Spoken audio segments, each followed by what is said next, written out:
Hello everyone! Just so you know, this video does contain a lot of flickering lights, so if you are sensitive to that, I would advise skipping this video. Take care!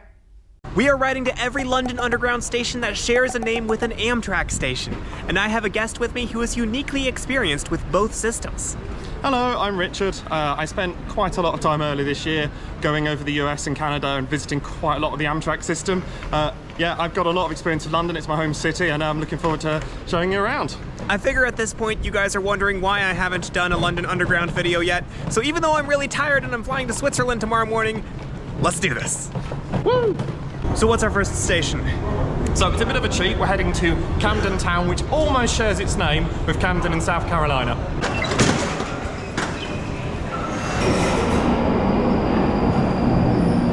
Oh wow, that is a very big gap to mind between the train and the platform. Yes, I was going to say.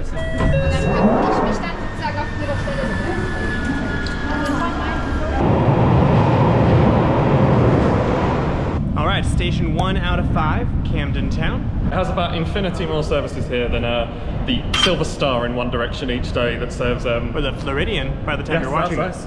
I'd say the Floridian, because Amtrak is running out of superliners. But yeah, the one train a day that serves Camden, South Carolina. Here we go. Okay. So, in this direction, we're actually going to go back through Euston again, and then we're going to continue on to King's Cross. So, we're going to get the Circular Hammersmith City line to Royal Oak, which is one stop from Paddington, but is also on Amtrak's Wolverine up into Michigan from Chicago. So we are now on the oldest underground railway in the world, part of the original Metropolitan Railway. This part has been substantially rebuilt and isn't on its original site. This is the King's Cross station. We'll be going through Baker Street, which is close to its original form.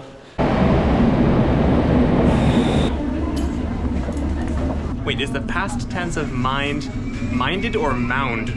Mount. Now that is a gap to mind. So, the thing about Baker Street, these were all built as vents for steam from steam locomotives that used to run through here. I actually managed to go on one when they had the anniversary of the Underground, 150 years. First of the Underground as a whole, and then of the Hammersmith City line in 2013 and 2014.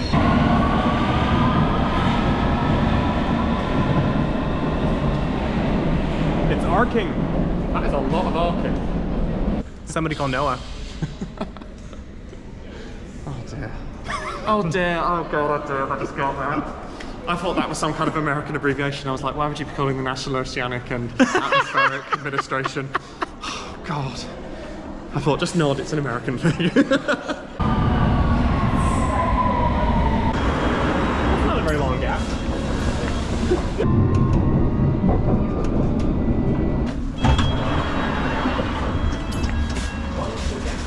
Newsflash.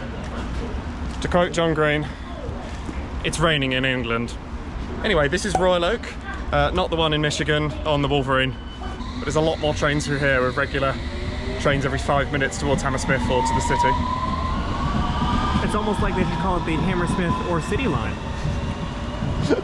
It also goes to Barking. Woof. Next, we've got a few more connections to make before the next place. So we're going to go take this down to Hammersmith, go to the other Hammersmith station, and then we're going to go over to Richmond, which again, oh no, it's not a little bit of a cheat because there are 3 Richmonds in the US, aren't there? So one major cultural difference I've discovered between UK transit and US transit is that there is no rule against eating or drinking on the tube. Though it's generally best advised to not eat or drink anything that's too smelly or unpleasant for anyone around you. I did bring a salmon sandwich from, was it Sainsbury's?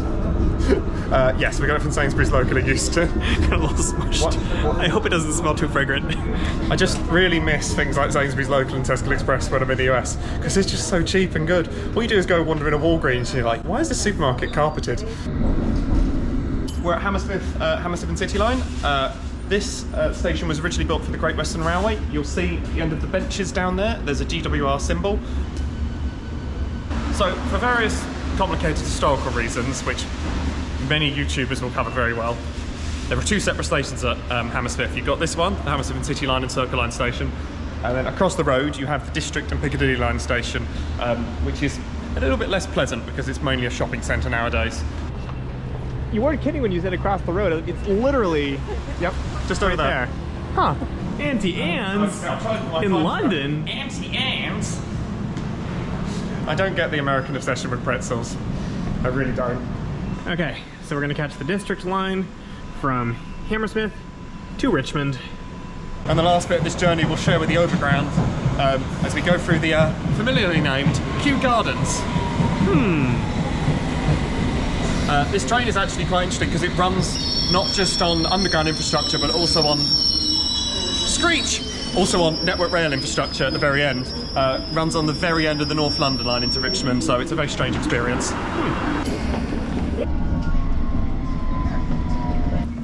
It's the other Kew Gardens.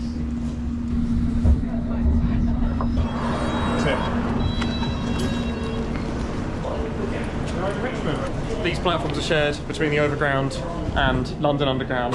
Someone is going to pedant me if I don't say this. 3 of the platforms are shared, 1 of them can only be used by Overground trains. And then there's 2 South Western Railway platforms off on the far side, which is where we're heading now. We are now in Richmond, where again, there's a lot more trains than in either the Californian or Virginian versions. I don't remember where it was then. I do mean Virginia, don't I? Yes. Yes. So we're gonna catch National Rail, what is it called? So South Western Railway, we're gonna get from there back up to Waterloo.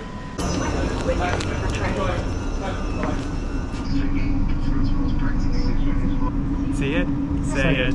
Sorted. That's a gap. That is a gap. Now that is a fun gap. So this is London Waterloo, which until the Elizabeth line opened was the busiest station by passengers in the UK. It has 24 platforms, plus the underground underneath. Huge space, full of commuters every day. Really a workhorse, and I think my comparison, I guess, would be things like Grand Central or Paris-Saint-Lazare, something like, or Paris-Gare du Nord. Those really big stations just handle just masses of commuters to a huge commuter land. I am fighting the urge to sing ABBA so hard. It's named after Waterloo Bridge, and I suspect Waterloo, Indiana is named after this as well. I think I went through that in my sleep.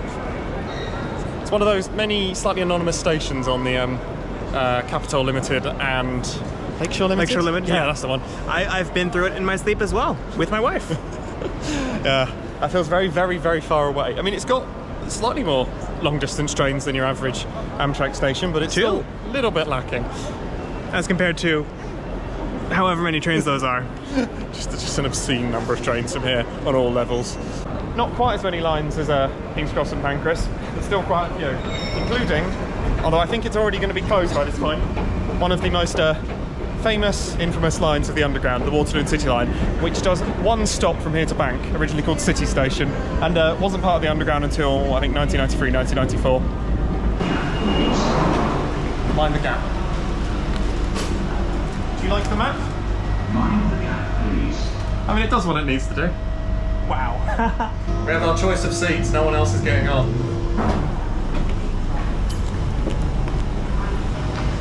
Newsagents. This is the Travelator, or to use its non-branded name, a moving walkway. This thing's fast. Yeah, it makes getting up to the surface here a lot easier. How big do you think the gap is on this platform? Oh no. I can't even see the whole platform. You came prepared. I've heard this before. See, I want the full experience. I'm young, my ears still work. What? For the next 30 seconds.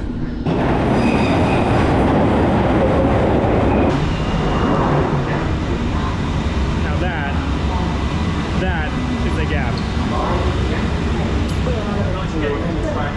Oh, wait, we're not? I just wanted to show you it. Oh. Now we're going to go get the district. There's more? Yeah. How big is this station? So, although it's 2 stations called Bank and Monument, it's really just one big complex. So that was all Bank.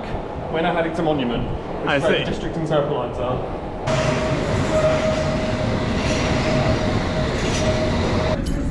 Last train ride for this video. Second last for me.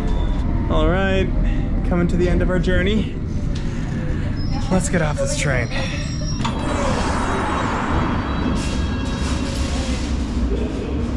Welcome to Temple.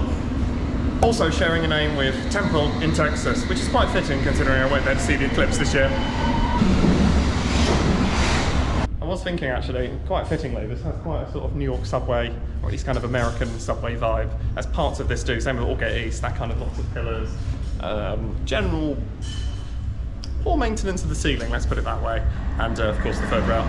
We are by the Thames, finishing view of the London Eye, view of the Shard. We couldn't have planned this better if we tried. It's been a fantastic, God, what's it, 4 hours? You've had a very long day. It was a very long 2.5 days. And I'm gonna get like 3 hours of sleep before I fly to Switzerland tomorrow. It's been very fun exploring the Amtrak underground. And on that bombshell, it's time to end. Good night!